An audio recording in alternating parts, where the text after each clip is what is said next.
Hey everybody, welcome back to my channel. If you're new here, my name's Rachel and I am knitting. Not right now, but most of the time. And I have been knitting, so I'm going to tell you all about it. Today's video is episode 47 of my weekly podcast series, which is a series where I talk about all the things that I've been working on over the course of the week prior. Lately, that's included a lot of knitting, even more spinning, and just general yapping about what I'm interested in and what I'm getting up to. So if that sounds interesting to you, make sure that you hit the subscribe button so you don't miss future podcast episodes. Okay, let's get started. Point of order, plural, few points of order. My chair has been so creaky lately. It's just so obnoxious. So I do apologize for that, especially if you are using headphones. I need to figure out, like, I don't know, does it need oil? What's happening here? I'm not sure, but I am aware that it's a problem. So I just wanted to say, sorry. It's annoying. I'm annoyed by it, so I'm sorry to also annoy you. Yes, second point of order. Oh my goodness, the craft room is horrendously messy. You can't see the extent of it because it extends beyond the confines of the camera frame, but good gravy. It's a mess in here. And I've been thinking about the functionality of this room.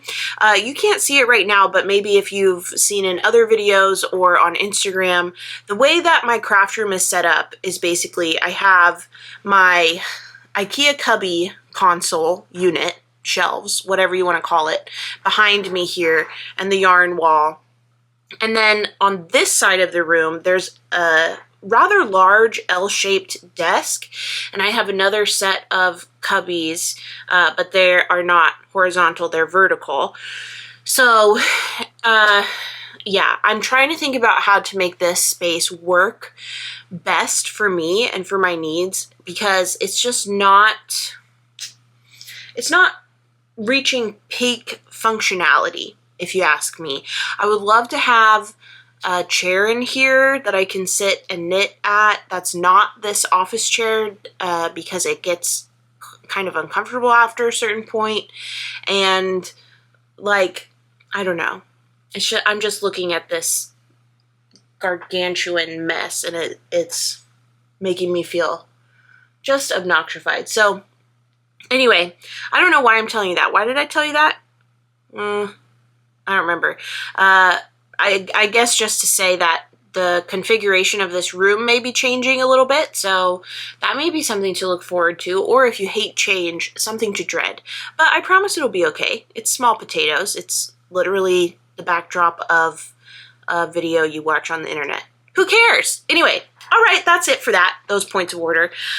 So shall we get started?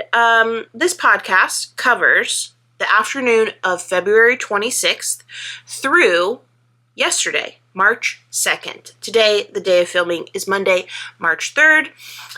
And yes, excellent. If you are, well, let me just say, this will probably go live unless something catastrophic happens. This will probably go live on YouTube tomorrow, Tuesday, November 3rd.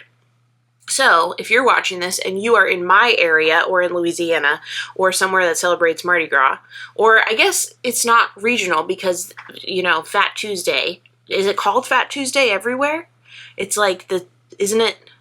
Yeah, the day right before Ash Wednesday. Anyway, I wish you well in whatever way you're celebrating this season or any season. Okay, let's proceed. So, we'll start with project updates. I have 4 projects to update you on. They're all exciting. Each one more exciting than the last. Not really. They're all equally exciting. Look! Behold! Whoa! My bean and olive grown up sweater. I cast off the body. Dun, da, da, da, and I am working on the first sleeve. The fit of this is fantastic. It fits just how I want it to. There's not a ton of positive ease, but there's enough that it feels a little roomy, very comfortable, very, very excited about the fit. The sleeve, I joined a new skein of yarn you can kind of tell it's a little bit more egregious on the, I mean, egregious is not the right word. It's a little bit more apparent on the camera. I don't think it's as much in real life, but when I try this on, it's not a big deal at all. But I was thinking, oh no, like these two skeins are so different between what I knit the yoke and what I'm now knitting the sleeve in. But actually, I think it's just the nature of large circumference versus small circumference, because if I look at the actual place where I joined, it's the same. It only after knitting a bit more does the like difference in variegation pattern become a little bit more apparent. So anyway, I'm just going to continue on. I'm not worried about it. It's not going to bother me, but I did notice that as I was knitting. This, of course, is Honey and Quill. This is McKenna's Highland DK base. It knits beautifully. I really, really like using this base. I will definitely use it again for a cardigan, I think, one day. Like a nice textured cardigan.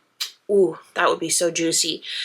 And the colorways, the contrast color is Wisteria, which is one of McKenna's dyed-to-order colorways that's always available in her Etsy shop. And then the main color, of course, is Fairy Winkle, which is the collaborative colorway that McKenna made in partnership with me. So the pre-order for Fairy Winkle has since closed. Thank you to everyone who shopped that pre-order and supported McKenna and me. I'm really, really happy with this. And Sleeve Island's got nothing on me. So that's the update on my Bean and Olive grown-up sweater, making swift progress on that. I'm hoping to finish this in March. Like here are the sweaters on. It's absurd. Here are the sweaters on my needles that I cast on in February. The Bean and Olive grown-up, the Midland cardigan, the Margot cardigan, the Alchemy Pullover, and the Palm Springs tank. That's not a sweater, but it's a garment. So I definitely want the Bean and Olive off my needles in the month of March. I think I can also get the Alchemy Pullover, I think, which is actually what I'm wearing, by the way. I'm knitting a second one right now. And this beautiful green colorway, Carpet, from Cesium Yarn. Most special colorway on the earth, on the planet. Anyway, all this to say, I really want to finish the Bean and Olive grown up. And I will say, even though I said Sleeve Island has nothing on me, when I picked up the sleeves, it's not what I wanted to do yesterday. I wanted to cast on something new. But actually I did cast on something new, but not a sweater. I stayed true. I held fast to my Bean and Olive grown up, and I will finish this. Gosh darn it. So that's the update on that. The second project that I've been working on this week, I'm actually going to frog it. I'm pretty sure. And that is, well, the start of a hat. This is knit with a skein of my homespun, my hand-spun yarn that I spun on Spinelli, the spinning wheel, my Eco Fantasia from Kromsky. I just love this yarn. This fiber, I bought it as a braid of fiber at Northwest Wools. Thank you to the person who sleuthed that out from when I couldn't remember. And I just loved it. It looked like a fuchsia flower with the purple and the red and magenta. It's just so gorgeous. So I spun it into yarn. It was the most beautiful, cutiest, patootiest skein. And I wanted to knit with it this week, or this last week. So I cast it on and I started working on the simple thing, which is a garter stitch, kind of like made to measure. You can make it as a little scarf or a shawl. You can basically choose how large it becomes. It's essentially the free version of the Sophie scarf / Sophie shawl. So if you want a free dupe, or if you don't like supporting petite knit, check out the simple thing. You can make either of those very, very popular patterns, kind of make a dupe of it. Anyway, I started working with it, casting on the simple thing, and I messed it up. I felt defeated, so I thought, you know what, whatever, I'm just going to knit a hat. So I cast on 88 stitches, I was working 2x2 rib, and here was my thought process for making this a hat. This skein, this yarn, once was fiber, now it's yarn, is a blend of wool, bamboo, and tussa silk. So I thought, how perfect would it be to make a hat with a high silk content, because that's good for your hair, or like presumably doesn't mess up your hair to the extent that hair is able to be messed up upon. So I thought, perfect, I will make a hat out of this. However, I do fear, I kind of do fear that I will lose yarn chicken, because if I started the decreases now, this would fit. It would be a fine, beautiful hat. However, wouldn't it be so much cuter if I could roll the brim up a bit? And if I start the decreases now with a rolled up brim version of this hat, it's just going to be too small on my huge head. And I just don't know if I like this style as much as the rolled up style. So I'm thinking maybe I should frog this and go back to knitting the simple thing and save this style of hat for a skein of homespun that I have more of, and I won't have to worry about yarn chicken.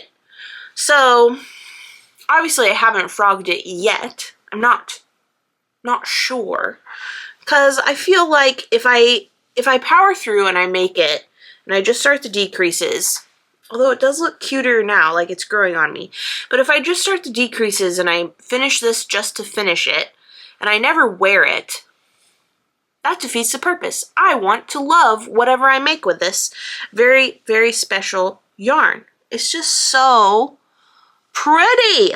Isn't it so pretty? Also, there's a spot on this hat. Like, you can see some spots where the yarn was underspun or a little thicker.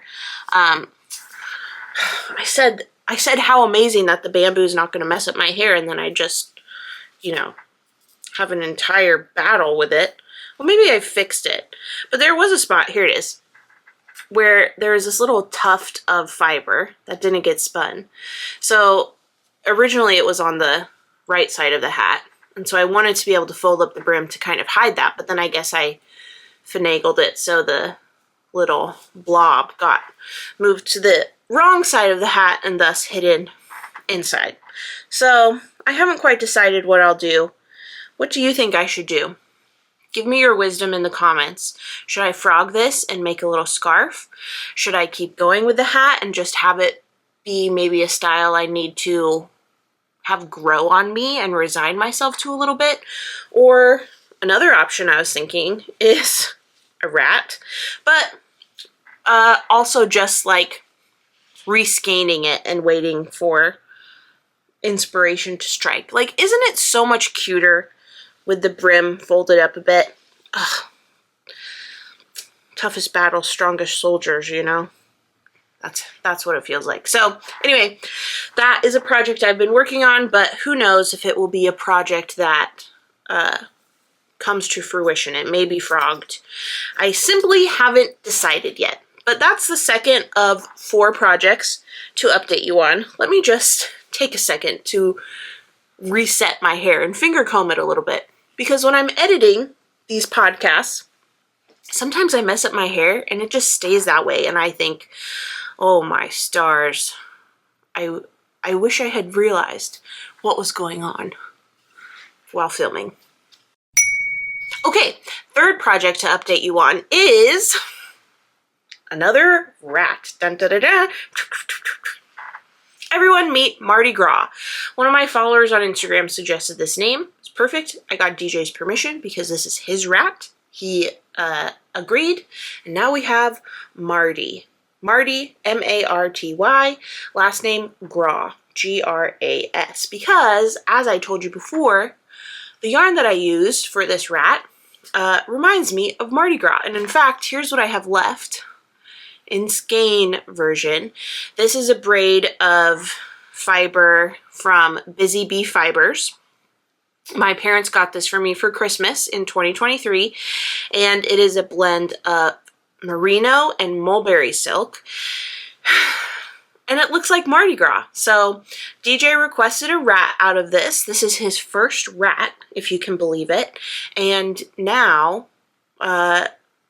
so many people that I love have rats made by me. This is unintentionally the mark that I will be leaving on the world, my legacy. Rats. So I cast Marty on yesterday, and I cast Marty off yesterday, and I sewed on his ears and his feet, and my gosh, the process of knitting these rats is really fun until it's time to do the ears and the feet. Oh my goodness, so obnoxious. It's the worst part. And every time I think, I'm never doing this again. It's so annoying. But as you know, that never really lasts for long, and another rat, inevitably jumps on my needles. But it's very interesting how Homespun knits up. This pattern, by the way, is Rats. Rats with an exclamation point by Sarah Elizabeth Kellner. It's on Ravelry, and it's only a couple bucks. It's super affordable, so you can really get your money's worth, especially if you're like me and you just end up making many, many rats throughout your lifetime. My voice keeps cracking because I think there's a piece of Girl Scout cookie stuck in my throat. Pardon me. Okay, so yes, the way that this pattern works is that you cast on here at the neck. You knit the body and the I-cord tail in one piece, and then you pick up stitches and you knit the head. I have always tried to leave a long enough tail from when I cast on at the neck to be able to come back when I pick up stitches and have enough yarn from the tail to knit the head in its entirety. I've never been successful until now. This time I did leave a long enough tail, and the benefit of doing that, especially for homespun, besides less ends to weave in, but it ensures continuity of the color and the yarn. Like, as you can see, I cast on here, and then quickly the gold becomes very prominent throughout the rest of the rat, all the way down to Marty's tail. However, this first little section that I worked didn't have as much gold, and then the head is continuous from that yarn, so it ensures, I don't know, the vibes match each other from neck to face. So here's Mr. Marty. Turned out very cute, I do believe. And when I was knitting Marty, I realized, or when I was assembling Marty and his ears, I realized that I did Miss Tularosa's ears upside down. They end in a point, whereas they're supposed to like flare and the smaller part be what you sew on to the head. So I made sure to correct that for Marty, and I knit according to pattern. There we go. So I'm really happy that I still have a good amount of yarn left from this skein, because I'm trying to build my homespun collection to take up a good chunk of my yarn wall. So this will go back on my yarn wall. I'm very pleased about that. And now DJ has a rat. Yay! Okay, so that's Mardi Gras. Third of 4 projects. The fourth project I don't really have to show you because it's in my living room on the ground. It's currently drying. It's my Midland cardigan. I wet blocked it. It's now laying flat to dry, and then once it's dry, I'll seam up the sides, and then I'll do the hem, and then I'll do the button band, and then I'll do the sleeves. So hopefully next week I will have something to show you in terms of the Midland, but right now it is just waiting patiently to dry, and then I can return to working on it. So those are the 4 projects that have been on my needles and on my mind and in my heart over the course of the last week. Let's move next to Spin Diary. I did a lot of spinning over the course of the last week, and I have 2 skeins to show for it. Obviously, they are not equal in size. You may remember last week I had, did I have this on my bobbins? Yes, I believe so. I received 2 braids from Brianna of the Little Wolf Knits. One was this really beautiful pink purple braid, and that was Targi, and the colorway was They Don't Know. And then the other braid that she sent me was a braid of American Rambouillet, and that colorway was Girl from an Island, and that was what this blue-green color was. So I spun each braid up and then I applied them together. Da, da, da, da. And this is what came of that, this mega skein. Oh, it's so beautiful. I kind of feel like I understand now spin cycle a little bit more. Like in order to achieve a yarn look similar to spin cycle, I want to have two different colors for my plies. Like if you look closely, you can see that there's one strand that is the pink, purple, red, and one strand that is the blue, green. And then they come together to make this 2-ply yarn that is, I don't know, I guess ultimately it's mostly pink leaning, but definitely the blues maybe make it a little bit kind of like a light purple. It's just really, really pretty. So I'm hoping to make a simple thing, a shawl version, so I can wrap it around my neck and stuff. And yeah, I was debating if I should make a hat, like if I should try again at a hat, but with this, because I know for sure I would have enough yarn. But I think, well, I guess I'm still on the fence, but I think a shawl is what I'm leaning towards, a little shawlette. And then I had some of the American Rambouillet left on my bobbin after I applied the two braids together, so I just made a chain ply bracelet around my wrist, and I made a little 2-ply mini skein. So that's the yarn I made this week. Dun, da, da, da. And I'm not sure what will be on my wheel next. I have several options. I have some merino. I have some Peruvian Highland wool from Golden Hour Knitwear.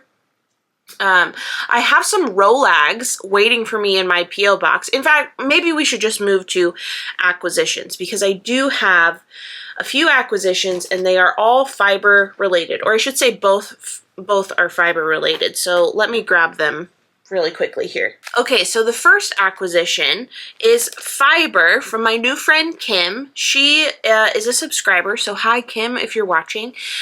She sent me 2 ounces of this white or maybe natural fiber, and then this, I'm not sure if this is a bat or, I think it must be a bat because it's not Rolags, but it's a 2 ounce 2 ounce smooth art bat from Feisty Fen Fibers, and the colorway is Maritime Follies. It has red, orange, blues, so that will be really fun yarn. Maybe I can spin it up together with this natural fiber, or just kind of see where I get. So thank you so much, Kim, for sending that to me. Basically, Kim bought this, I think, at a festival, and since learned that spinning did not scratch her brain, so she passed on that fiber to me so generously. So thank you so much, Kim. The second acquisition I have, where did I put it? See, this is why I need to clean my craft room, because I cannot find, here it is. It's a bag of Darby's hair. Yep, Darby got groomed last week, and as is my custom, I asked the groomers to save Darby's hair in a bag for me because I am stockpiling it to one day spin it. I have never spun Darby's hair. I don't know the first thing about spinning Darby's hair, but I do know that one day I will be good enough to attempt doing so, and I would like to spin this up into something to commemorate her, because she's not going to live forever. And I am, for the last 10 years, which is how old she is, I have been dreading the day that she is gone. And so this is my way of preparing my heart. I'm going to have something of her forever with me, even when she's gone. It's so sad. Anyway, I have a bag of my dog's hair. Okay, let's move on so I don't get sad.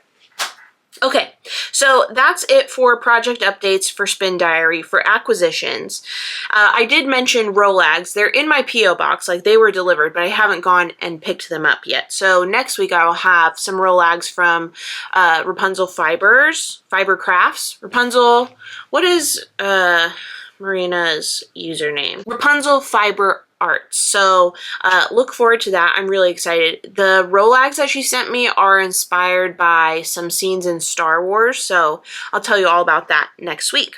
Okay, let's move to the Q&A section of the podcast. I have 3 questions to answer that were submitted to the Q&A Google form. The first, how did DJ and I meet? On the apps. We met on the apps. Yep, so thankfully we live in the future and we were able to connect through our phones. We met in real life and the rest is history. Yep, we met on March 10th, 2018. We became official boyfriend and girlfriend on March 24th. And we were going to be married on March 24th of 2020, but then many things happened to prevent that, as I'm sure you remember. So instead, we were married on July 25th, 2020, and then for real, the rest is history. Okay, second question. Would I ever consider doing a knit-along for the Fair Isle project bag? Probably not. I don't really like running knit-alongs. I find that like the required structure becomes oppressive to me and my crafting process.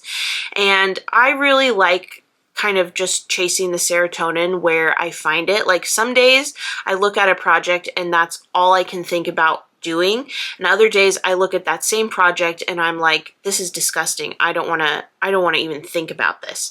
So to have the like inherent structure and rigidity of a knit along, even when knit alongs can be super flexible, when the obligation of running it is on me, I find that I fail to rise to the occasion. So maybe in the future I'll have more capacity to do things like knit alongs, but I just do not have it right now. So I guess the short answer is no, sorry, not in the foreseeable future. One day, maybe. Right now, I just don't have the spoons. Yeah. Okay, third question. I love how dedicated you are to purple in your yarn. What inspired you to stick to one color primarily in your making? Do you ever feel like you would use a wider spectrum all of the time?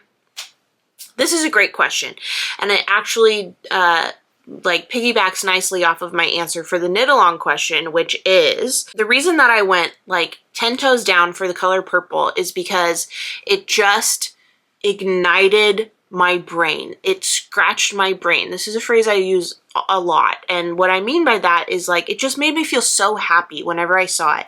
It just electrified me. And it still does. However, lately, greens have really been electrifying me. Like dark blue greens, evergreens, jewel tone greens have just like, I don't know, fired all the synapses of my brain. It's made me feel so captivated and they're so alluring. So right now, greens are really doing that for me, what purple did for me over the course of last year. I still love purple, as you can see. Wearing it, I still have it on the majority of my yarn wall.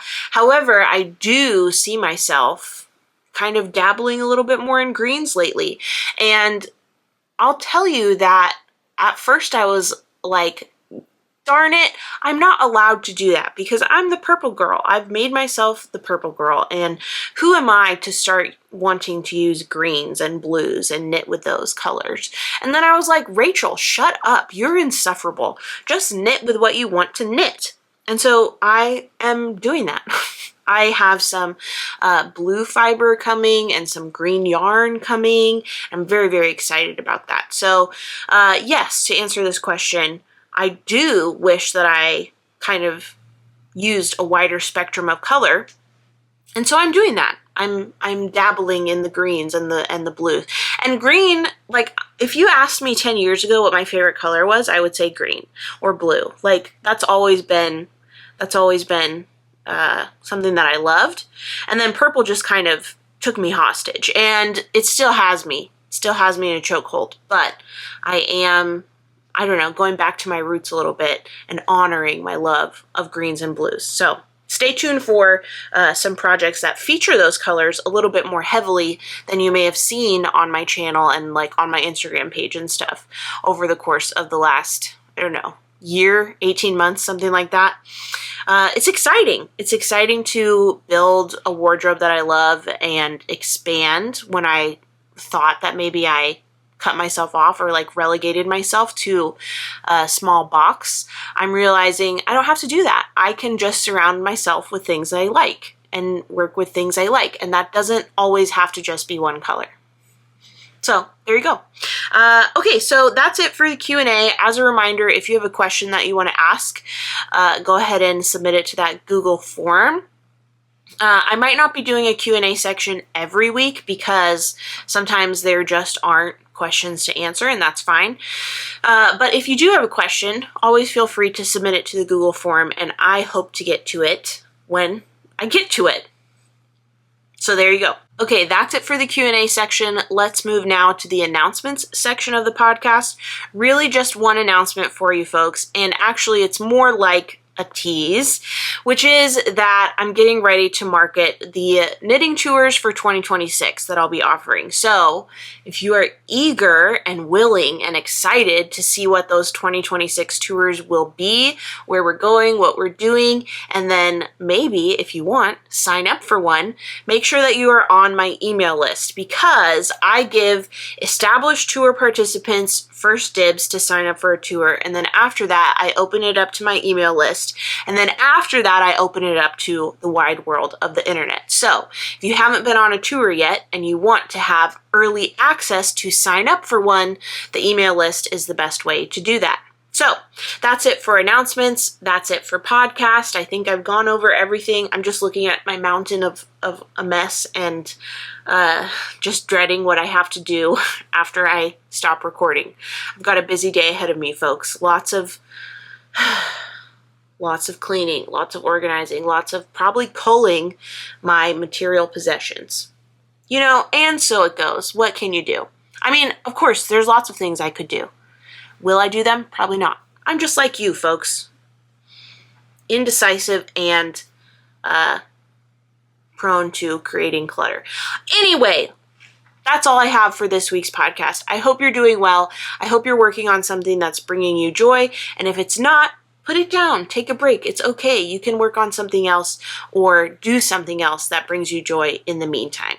So I hope you liked this video. If you did, give it a thumbs up. Subscribe to my channel if you don't already, and hit that notification bell to be notified of my next upload. Last but not least, head over to Facebook, Instagram, and TikTok if you want, and follow me at Rachel is Knitting if you don't already. Thanks so much for watching, and I'll see you next time.